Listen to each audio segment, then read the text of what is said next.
प्रिय मित्रों नमस्कार। आपका हार्दिक स्वागत है। ये हमारा दूसरा आहनिक है और पिछले आहनिक में हमने संस्कृत वर्णमाला के स्वर, कवर्ग और च वर्ग को पूर्ण किया था। तो आगे बढ़ते हैं। ट वर्ग आरंभ होता है। ट, टिटिभः। टिटिभः, टिटिभ एक पक्षी होता है जिसको टटीहरी भी कहा जाता है। ठ, ठक्कुरः।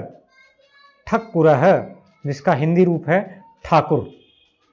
ये जो आप फोटो देख रहे हैं श्री रामकृष्ण परमहंस का फोटो है, उन्हें ठाकुर भी कहा जाता था। टिटिभः ठक्कुरः। ड, डमरुः। डमरुः। ढ, ढालम। ढालम। ण, वीणा। वीणा। आगे है त, तवर्ग आरंभ होता है। त, तल्पः। तल्पः खाट। थ, रथः। रथः। द, दंष्ट्रा। दंष्ट्रा। दंष्ट्रा शेर नहीं होता है। शेर के जो आप दांत देख रहे हैं बाहर निकले हुए, जो लंबे वाले दांत हैं, उनको दंष्ट्रा बोला जाता है। हिंदी में इसके लिए शब्द है दाढ़। ध, धनुष। धनुष। न, नंदी। नंदी। नकुलः, नेवले को नकुल कहा जाता है। नकुलः। प, पवर्ग आरंभ होता है। पारावतः कबूतर। पारावतः। फ, फलानि। फलानि। ब, बलाकः। बलाकः। भ, भक्तः। बलाक पक्षी होता है, बगुले को बलाक भी बोलते हैं। म, मत्स्यः। मत्स्यः। अंतस्थ व्यंजन आरंभ होते हैं। य, यज्ञ। यज्ञः। यज्ञः। र, राक्षसः। राक्षसः। ल, लता। व, वल्मीकः। वल्मीकः। वल्मीक दीमकों की बाम्बी को कहा जाता है। जो दीमकें मिट्टी नीचे से निकाल के उससे एक पहाड़ी की तरह आकृति बनाती हैं, उसको वल्मीक कहा जाता है। श, श, शशकः। शशकः। ष, षट्पदः। षट कहते हैं छह को, पद पैर, छह पैरों वाला, यानी कि भंवरा। भंवरे को षटपद कहा जाता है।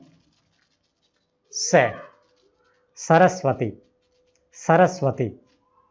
तीनों प्रकार के जो हमारे शकार हैं, तीन श हैं, इनका उच्चारण अभी हम देखेंगे अलग से। ह, हरिद्रा। हल्दी को हरिद्रा कहा जाता है, हल्दी। अब हम तीनों प्रकार के जो स हैं उनका उच्चारण देखेंगे। श, तालव्य। तालव्य यानी तालू से बोला जाने वाला। तालू से कहां से बोलते हैं? जहां से च बोलते हैं आप। च बोलते हुए जीभ जहां स्पर्श करती है, च, च बोलिए, च, छ, ज, झ, सब में जहां जीभ स्पर्श करती है, छूती है, उसी भाग से जो श बोला जाए उसे तालव्य श कहते हैं। शशकः। शशकः। आगे है श, मूर्धन्य। मूर्धा से, मूर्धा कहते हैं जो मुख के अंदर जो छत का काम करती है, ऊपर मूर्धा, वहां से षट्पदः, जहां से ट बोला जाता है। ट, ट, ठ, ड, ढ बोल के देखिए। ट, ठ, ड, ढ, बिल्कुल ऊपर, जीभ ऊपर जाती है। वहां से जो श बोला जाएगा उसे कहेंगे मूर्धन्य श। और अंतिम है दंत्य।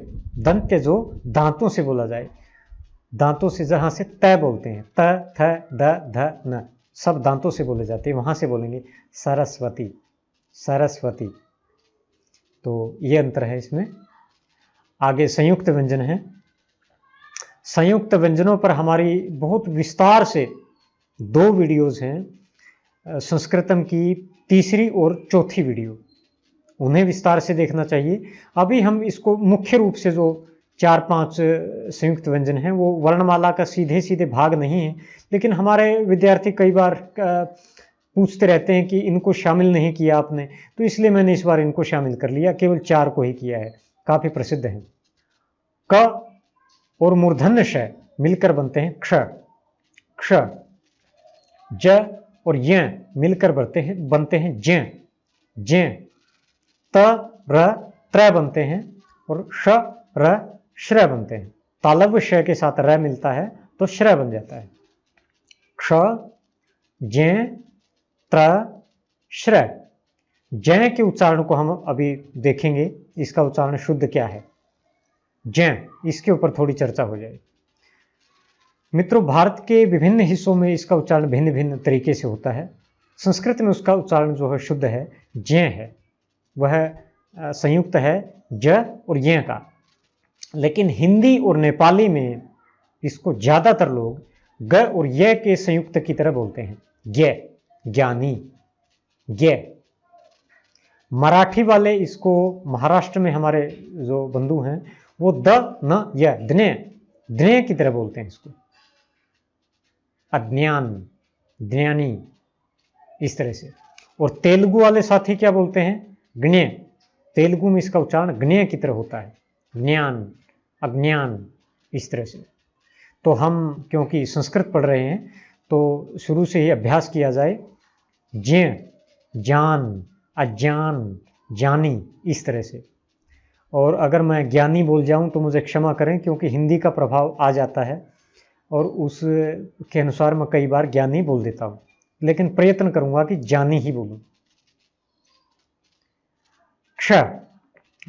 अब इनसे हम कुछ शब्द भी देख लेते हैं। क्षत्रियः, क्षत्रियः। ज्ञ, जानी, जानी। त्र, त्रिशूलम, त्रिशूलम। श्र, श्रमणः। बौद्ध भिक्षुओं को श्रमण कहा जाता है। त्रिशूलम, श्रमणः। ढ़, ढ़। जैसे हिंदी में होता है, सभी भारतीय भाषाओं में लगभग होते हैं वर्ण, लड़ाई, सड़क, कीड़ा, और पढ़ना, पढ़ाई। लेकिन मित्रों, ड़ और ढ संस्कृत में नहीं होते हैं। एक के व्यंजन है अड़, ल की तरह, ल का ही ये सवर्ण है। वेद की भाषा में इसका प्रयोग होता है, हरियाणवी भाषा में इसका प्रयोग होता है, मराठी में इसका प्रयोग होता है, कई भाषाओं में इसका प्रयोग होता है। हिंदी में भी इसका प्रयोग नहीं होता है, संस्कृत में भी इसका प्रयोग नहीं होता है, केवल वैदिक संस्कृत में इसका प्रयोग होता है। ऋग्वेद का प्रथम मंत्र, पहला ही मंत्र जिसमें इसका प्रयोग होता है, ओम अग्निमीळे, अग्निमीळे, मीळे पुरोहितम यज्ञस्य देवम ऋत्विजम होतारम रत्नधातमम। तो इसमें अग्निमीळे, मैं अग्नि की उपासना करता हूँ, ईड़े उपासना करता हूँ।